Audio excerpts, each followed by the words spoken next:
Hello, welcome to my channel. मी आज तुमच्यासाठी खास घेऊन आलेले आहे वांग्याचं भरीत। खूप इझी बनवलेलं आहे, तुम्ही नक्की ट्राय करा आणि मला सांगायला विसरू नका। चला तर मग सुरू करूया। मी घेतलेले आहेत मोठी मोठी 2 वांगी। त्याला मस्तपैकी तेल लावून घ्यायचं आहे। ऑप्शनल आहे, तुम्ही लावू पण शकता, नाही लावलं तरी चालेल। वांग्यांना अशा मधून मधून चिरा करून घ्यायच्या आहे आणि मी इथं लसणाच्या पाकळ्या घेतलेल्या आहेत, त्या अशा मधून मधून घालून घ्यायच्या। त्याचप्रमाणे आपण हिरव्या मिरच्या पण घालून घ्यायच्या आहेत।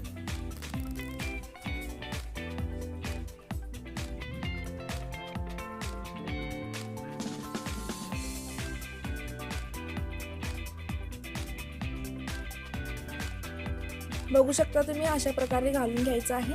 त्याला भाजून घ्यायचं आहे। मी मोठ्या गॅसवरती सुरुवातीला भाजलेलं होतं, नंतर पूर्ण काळं होईपर्यंत वांग भाजून घ्यायचं आहे। त्याचप्रमाणे मी एक टमाटर पण घेतलेला आहे भाजून। आता आपण जे त्यामध्ये लसूण वगैरे टाकलेला असतो तो काढून घ्यायचा आहे।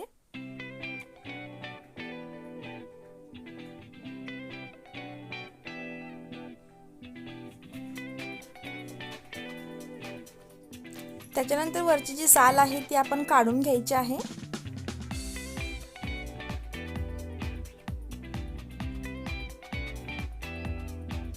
त्याच्यानंतर त्याचे दोन्ही दांडे काढून टाकलेले आहेत मी आणि पूर्ण एकजीव करून घ्यायचं आहे। सुरुवातीला चमच्याने करा, खूप गरम असतं, नंतर हाताने केले तरी चालेल। त्याचबरोबर मी आता घेत आहे कांदा, टोमॅटो आणि हिरवी मिरची आणि जो आपण लसूण घातला होता तो लसूण चेचून घ्यायचा आहे। एका तव्यात मी तेल गरम करायला ठेवलेलं आहे। त्याच्यानंतर कांदा टाकून मस्तपैकी लालसर होईपर्यंत भाजून घ्यायचा। टमाटर मिरच्याही टाकून भाजून घ्यायच्या। चवीनुसार मीठ टाकूया। त्याच्यानंतर मी लसूण टाकत आहे। थोडीशी हळद आणि गरम मसाला टाकून परत एकदा व्यवस्थित हलवायचं आहे। मी आता टाकत आहे कोल्हापुरी मसाला।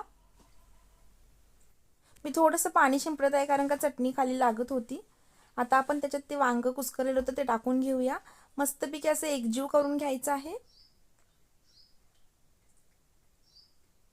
थोडंसंच पाणी घालायचं, जास्त पण नाही पाणी घालायचं। व्यवस्थित असं हलवून घेऊया आणि थोडा वेळ झाकून ठेवायचं आहे।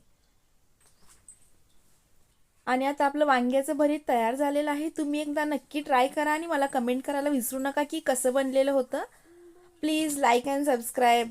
Thank you for watching. Bye bye.